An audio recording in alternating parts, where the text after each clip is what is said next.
बिस्मिल्लाहिर्रहमानिर्रहीम, अस्सलाम वालेकुम। अच्छा, आज की वीडियो उन दोस्तों के लिए है जो एएसएफ में एज़ एन एएसआई, कॉर्पोरल या फिर कॉर्पोरल ड्राइवर के लिए फिज़िकल और मेडिकल टेस्ट देना चाहते हैं, ठीक है? चूँकि ये मैंने टेस्ट 7/1/2026 को दिया है, तो वहाँ पे जो-जो मसाइल आते हैं, उनके बारे में मैं शॉर्टली आपको आगाह करूँगा, आपका ज़्यादा टाइम नहीं लूँगा, ठीक है? तो हम प्रोसीजर को स्टार्ट करते हैं। अच्छा, सबसे पहले तो आपके पास जो नेट से डाउनलोड स्लिप होती है, जिसके ऊपर आपका रोल नंबर वगैरह लिखा होता है, वो आपके पास होनी चाहिए, ठीक है?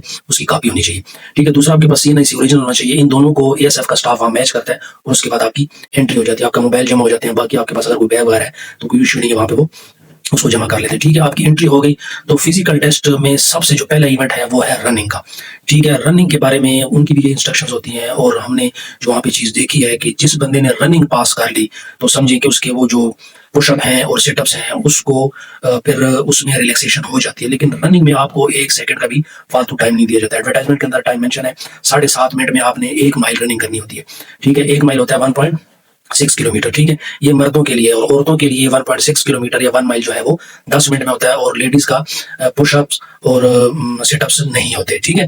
तो रनिंग को कैसे पास करना है, इसके बारे में मैं आपको बताता हूँ, ठीक है? आपने रनिंग स्टार्ट होने से पहले, लाज़िमी बात है, बाकी लोगों की भी वहाँ पे रजिस्ट्रेशन चल रही होती है, चेकिंग चल रही होती है, तो आपको जो स्टार्टिंग लाइन है, वहाँ पे वो आपको खड़ा करते जाते हैं, ठीक है? जहाँ से रनिंग स्टार्ट होनी है। तो आपने जैसे ही रनिंग स्टार्ट होने से पहले आपने अपने जिस्म को वहीं पे वार्म अप करना है, उसमें रनिंग एट द स्पॉट करके या जंपिंग वगैरह करके, ठीक है? आपका जब टाइम या आपकी रनिंग स्टार्ट हो जाए, तो आपने वार्म अप के लिए नहीं दौड़ना। ये बात मेरी ज़हन में रखें कि 7.5 मिनट में 1.6 किलोमीटर करना आसान नहीं है, ठीक है? जैसे ही आप स्टार्ट लेंगे, आपने एक अच्छा स्टार्ट लेना है, दरमियाने कदम से, छोटे कदम से नहीं, दरमियाने कदम से और थोड़ा-सा स्पीड के साथ, ज़्यादा स्पीड भी नहीं, लेकिन दरमियानी स्पीड के साथ आपने स्टार्ट लेना है, ठीक है? और फिर स्पीड को बढ़ाते जाना है और एट द एंड आपको जब समझ आएगा कि थोड़ा फासला रह गया, तो वहाँ पे आपने स्प्रिंट करनी है। और ये किस सूरत में मुमकिन होगा? जब आपके पास अगर टाइम है, 7 दिन है, 8 दिन है, हफ्ता है, 20 दिन है, जितने भी दिन हैं, आपने प्रैक्टिस करनी है। अगर आप बगैर प्रैक्टिस के वहाँ पर गए और आपने रनिंग स्टार्ट की, तो आप उस रनिंग के टेस्ट को क्लियर नहीं कर सकेंगे। ये बहुत ज़रूरी है रनिंग को क्लियर करना। अगर आप रनिंग क्लियर नहीं कर सके, तो आपका कोई भी टेस्ट नहीं होगा और वहीं पे आपको वो रिजेक्ट करके वापस भेज देंगे। ठीक हो गया? तो रनिंग के लिए आपने क्या करनी है? प्रैक्टिस करनी है अपने टाइम में। ये जो 1.6 किलोमीटर, इसको आपने 7 मिनट में करने की कोशिश करनी है अपने टाइम में, तब जाके वहाँ पे 7.5 मिनट में आप इसको क्लियर कर सकेंगे, ठीक है? तो रनिंग के बारे में इतनी डिटेल से बताने का मकसद ही सिर्फ यही है कि उनका सिर्फ ये एक ही इवेंट है, वो जो उनके लिए इंपॉर्टेंट है और उसमें वो 1 सेकंड का भी आपको मार्जिन नहीं देंगे, ठीक है? जैसे ही 7.5 मिनट पूरे होंगे, वो क्लोज़ कर देंगे और आप फेल हो जाएँगे, ठीक है? बहुत सारे हमारे दोस्त इसमें फेल हुए, कोई 1 सेकंड, 2 सेकंड से भी लड़के रह गए। ऐसे भी दोस्त थे जिन्होंने आर्मी की रनिंग्स क्लियर की और वो यहाँ पर आकर फेल हो गए, ठीक है? तो प्रैक्टिस, प्रैक्टिस और प्रैक्टिस लाज़मी आपने करनी है, ठीक है? उसके बाद जब ये रनिंग में आप लोग कामयाब हो जाएँगे, तो उसके बाद पुशअप्स होंगे 2 मिनट के अंदर 22 पुशअप आपने करने हैं, ठीक है? तो वो अगर आप 18-20 कर भी लेते हैं, कोई उसमें ऐसा इश्यू नहीं। अगर आप पूरे करेंगे, 23-24 कर लेंगे, तो आपको पूरे 5 नंबर दे देंगे, ठीक है? अगर आप 2-4 कम भी कर लेते हैं, तो उसमें इतना इश्यू नहीं है, आपको उस बेस पे वो रिजेक्ट नहीं करेंगे। इसी तरह सेटअप्स, जो पेट की एक्सरसाइज होती है, उसमें भी 2 मिनट में आपने 22 करने हैं, तो उसमें भी अगर ऊँच-नीच हो गई 19-20 का, तो कोई इश्यू नहीं है, वो आपको उसपे रिजेक्ट नहीं करेंगे। रिजेक्शन आपकी होगी रनिंग पे। रनिंग आपने पास की, तो आगे इंशाल्लाह आपका मेडिकल भी क्लियर हो जाएगा और जो बाकी फिजिकल के ये पुशअप हैं और सेटअप्स हैं, वो भी क्लियर हो जाएँगे, ठीक है? तो पुशअप और सेटअप्स के बाद वहीं पे आपका मेडिकल होगा। तो मेडिकल में सबसे पहले क्या होगा? आपकी चेस्ट की मेजरमेंट होगी, ठीक है?